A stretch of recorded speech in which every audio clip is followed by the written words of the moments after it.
स्वागत है आप सभी का आपके अपने चैनल नॉलेज चेक में।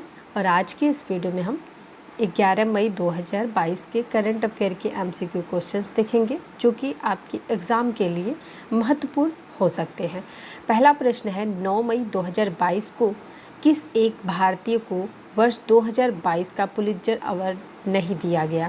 ठीक है, यहाँ पे 4 ऑप्शन दिए हुए हैं। इन 4 ऑप्शनों में से किन्हीं 3 को पुलित्जर अवार्ड से सम्मानित किया गया है, जबकि एक नाम इसमें से ऐसा है जिन्हें ये अवार्ड नहीं दिया गया है और हमें वही ऑप्शन बताना है। ऑप्शन ए है अदनान आबिदी, ऑप्शन बी सना इरशाद मट्टू और ऑप्शन सी है अमित दवे, ऑप्शन डी है मेघाराज गोपालन। इस प्रश्न का सही जवाब हो जाएगा ऑप्शन डी, यानी कि मेघाराज गोपालन को 2022 में पुलित्जर अवार्ड नहीं दिया गया, जबकि अदनान आबिदी को, सना इरशाद मट्टू को और अमित दवे को, इन सभी लोगों को पुलित्जर पुरस्कार से सम्मानित किया गया है 2022 में। चलिए अगला प्रश्न देखते हैं। प्रश्न संख्या 2 है, भारत में प्रतिवर्ष राष्ट्रीय प्रौद्योगिकी दिवस कब मनाया जाता है? ऑप्शन ए 9 मई को, ऑप्शन बी 10 मई को, ऑप्शन सी है 11 मई को, ऑप्शन डी है 12 मई को। इस प्रश्न का सही जवाब हो जाएगा ऑप्शन सी, 11 मई को राष्ट्रीय प्रौद्योगिकी दिवस मनाया जाता है। ठीक है, 11 मई को मनाया जाता है, तो ऑप्शन सी हमारा क्या हो जाएगा, सही हो जाएगा। चलिए अगला प्रश्न देखते हैं। प्रश्न संख्या 3 है, 10 मई 2022 को यू सुक योल ने किस देश के राष्ट्रपति के रूप में शपथ ली है? ऑप्शन ए है दक्षिण कोरिया, ऑप्शन बी उत्तर कोरिया, ऑप्शन सी कंबोडिया और ऑप्शन डी है वियतनाम।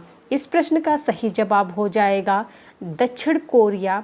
दक्षिण कोरिया के राष्ट्रपति के रूप में कल 10 मई 2022 को यू सुक योल ने शपथ ली है। ठीक है, ऑप्शन ए क्या हो जाएगा, सही हो जाएगा। चलिए प्रश्न संख्या 4 है, 10 मई 2022 को देश के किस मशहूर संतूर वादक पंडित शिव कुमार शर्मा का निधन हो गया? इन्हें किस वर्ष पद्म विभूषण से नवाजा गया था? ऑप्शन ए 1991 में, ऑप्शन बी 2001 में, ऑप्शन सी 2015 में और ऑप्शन डी है 2019 में। ठीक है, इस प्रश्न का सही जवाब हो जाएगा ऑप्शन बी, पंडित शिव कुमार शर्मा को 2001 में पद्म विभूषण से नवाजा गया था। पंडित शिव कुमार शर्मा का निधन कल 10 मई 2022 को हृदय गति रुकने से हुई है। इनकी आयु 84 वर्ष थी और ये प्रसिद्ध संतूर वादक हैं। ठीक है, तो ये प्रश्न आपके एग्ज़ाम के दृष्टि से काफ़ी महत्वपूर्ण है, क्योंकि इस प्रकार के प्रश्न पूछ लिए जाते हैं। हो सकता है आपके एग्ज़ाम में ये प्रश्न आ सकता है कि जैसे क्वेश्चन में दे देगा कि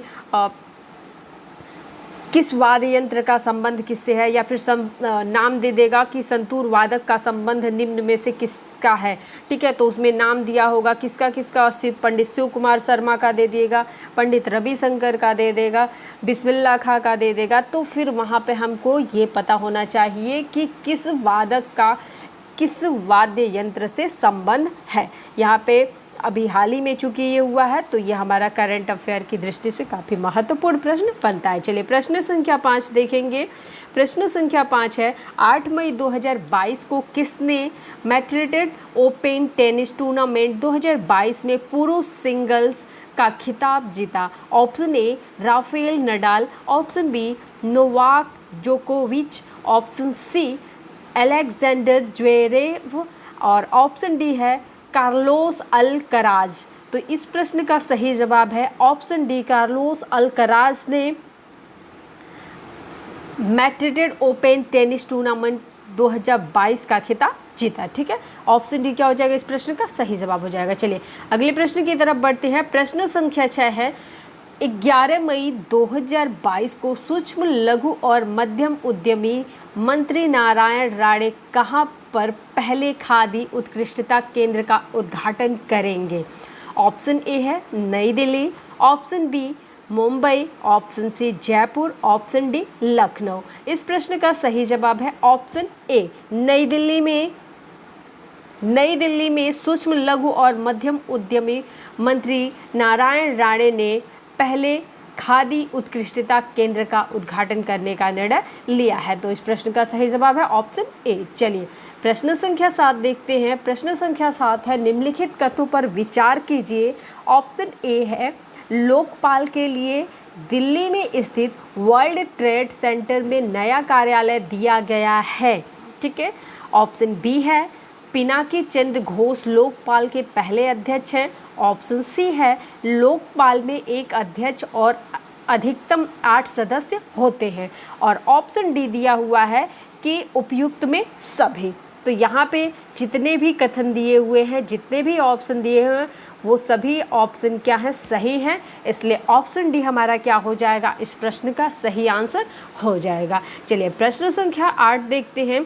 8 प्रश्न है हमारा, मई 2022 में किस राज्य में त्रिशूर पूरम उत्सव मनाया गया। देखिए ये प्रश्न 2 तरीके से पूछा जा सकता है कि त्रिशूर पूरम उत्सव किस राज्य का पर्व है या उत्सव है, और ऐसे भी पूछा जा सकता है जिस तरीके से क्वेश्चन नंबर 8 दिया हुआ है। ठीक है। ऑप्शन है Kerala, option B Karnataka, option C Telangana, option D Tamil Nadu. ये तो पता है कि ये साउथ के किसी फेमस उत्सवों में से एक है, पर हमें राइट आंसर बताना है। तो यहाँ पे हमारा इस प्रश्न का सही जवाब हो जाएगा ऑप्शन ए, केरल। केरल राज्य में त्रिशूर पूर्वम उत्सव अभी हाल ही में मई महीने में मनाया गया है। ठीक है। तो ये ध्यान रखना है कि त्रिशूर पूरम जो उत्सव है ये किस राज्य का है, केरल राज्य का है। अच्छा, ओणम एक उत्सव है जो ये भी कहाँ पे मनाया जाता है, ये केरल में ही मनाया जाता है। चलिए अगले प्रश्न की तरफ बढ़ते हैं। और ओणम जो है केरल का एक महत्वपूर्ण बोला जाए तो बहुत ही महत्वपूर्ण फेस्टिवल वहाँ का है, बहुत ही फेमस फेस्टिवल है। चलिए अगला प्रश्न देखते हैं। 8 मई 2022 को किसने हिंदुस्तान पेट्रोलियम कॉर्पोरेशन लिमिटेड के चेयरमैन एवं प्रबंधन निदेशक का कार्यभार संभाला है।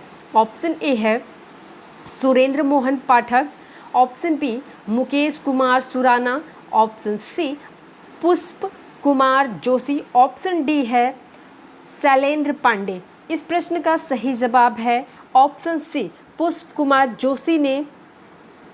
जोशी ने हिंदुस्तान पेट्रोलियम कॉर्पोरेशन लिमिटेड के चेयरमैन एवं प्रबंधन निदेशक के रूप में अपना कार्यभार संभाला है। चलिए इस सेशन का लास्ट और आखिरी क्वेश्चन हम देखते हैं। 11 मई 2022 का लास्ट क्वेश्चन करंट अफेयर का प्रश्न है, 9 मई 2022 को किस देश में 17वां विजय दिवस मनाया गया है। तो आपको भी ये पता होना चाहिए, अभी हाल में ही देख रहे हैं कि रूस और यूक्रेन के बीच में युद्ध चल रहा है, जो कि आगे बढ़ता हुआ और एक तृतीय विश्व युद्ध के रूप में उभरता हुआ दिख रहा है। फिलहाल जो भी चीज़ें हैं आगे पता चलेंगी। यहाँ पे ऑप्शन दिया हुआ है प्रश्न के अकॉर्डिंग। ऑप्शन ए है रूस, option B Ukraine, option C Canada और ऑप्शन डी है अमेरिका। तो यहाँ पे हमारा सही जवाब हो जाएगा रूस में विजय दिवस मनाया गया है अभी हाल ही में 9 मई 2022 को। तो यदि आज का सेशन पसंद आया हो तो वीडियो को लाइक करिएगा, चैनल पर को सब्सक्राइब कर लीजिएगा, बेल आइकन को प्रेस कर लीजिएगा ताकि आने वाली सभी वीडियो की नोटिफिकेशन आप तक पहुँचती रहे। वीडियो देखने के लिए धन्यवाद।